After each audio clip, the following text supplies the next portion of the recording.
నాలుగవ సంగతి, ఆయన సర్వశక్తి కలిగిన వాడు, ఆమ్నిపొటెంట్ అని అంటారనమాట.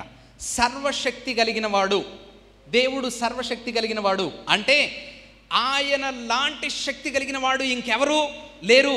బైబిల్లో స్పష్టంగా రాసి ఉంటుంది, సర్వ సృష్టిని, మన కంటికి కనబడుతున్న సమస్తాన్ని కూడా ఆయనే కలుగజేశాడు, ఆయనే నడిపిస్తున్నాడు, ఆయనే నియంత్రిస్తున్నాడు. Everything is under his control. సమస్తం ఆయన స్వాధీనంలో ఉంది. ఆయన చేయలేదంటూ ఏది లేదు. సముద్రానికి సరిహద్దు నియమించిన వాడు ఆయనే.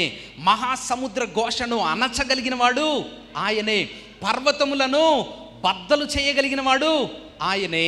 ఆయన శ్వాస విడువగా సముద్ర జలాల అడుగు భాగము కనబడింది అన్న విషయాన్ని మనం క్లియర్గా చూస్తామన్నమాట. కాబట్టి దేవుడు సర్వశక్తి కలిగిన వాడు, ఆయన ఓమ్నిపొటెంట్ అని అంటారనమాట. ఐదవ విషయం, ఆమ్ని ప్రెజెంట్, అంతటా ఉన్నవాడు, సర్వవ్యామి అని అంటారు. ఆమ్ని ప్రెజెంట్, సర్వవ్యామి. సర్వాంతర్యామి కాదు. సర్వాంతర్యామి అంటే అన్నింటిలోనూ ఉన్నవాడు. మన దేవుడు అన్నింటిలో ఉన్నవాడు కాదు, అంతటా ఉన్నవాడు. ఆయన అంతటా వ్యాపించి ఉన్నాడు. 139వ కీర్తన 139వ కీర్తనలో అంటాడు దావీదుగారుడు, ప్రభువా నీ సన్నిధి నుండి నేను ఎక్కడికి పారిపోగలను, నీ ఆత్మ నుండి నేను ఎక్కడికి తప్పించుకోగలను.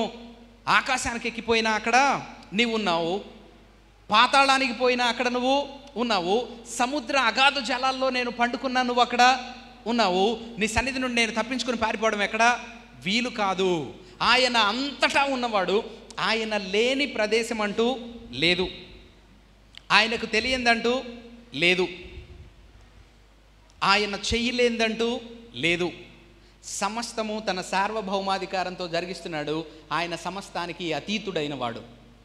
సమస్తానికి అతీతుడైన వాడు అని అంటే మనలాగా ఆయనకి అసూయ ఉండదు, మనకులాగా ఆయనకి ఈర్ష్య ఉండదు, మనకులాగా ఆయనకి టెంప్టేషన్స్ ఉండవు, మనకులాగా ఆయనకి అలసట ఉండదు, మనకులాగా ఆయన్ని దేంతోనూ పోల్చడానికి వీలు కాదు. కాబట్టి మనుషులకు ఉన్నటువంటి పనికిమాలిన చెత్తంతా పెట్టుకుని ఒక వ్యక్తిని దేవుడు అని పిలిస్తే యూ డోంట్ యాక్సెప్ట్ ఇట్. మీరు అంగీకరించొద్దు దాన్ని. దేవుడు అని అంటే ఏంటి? అతీతుడైన వాడై ఉండాలి.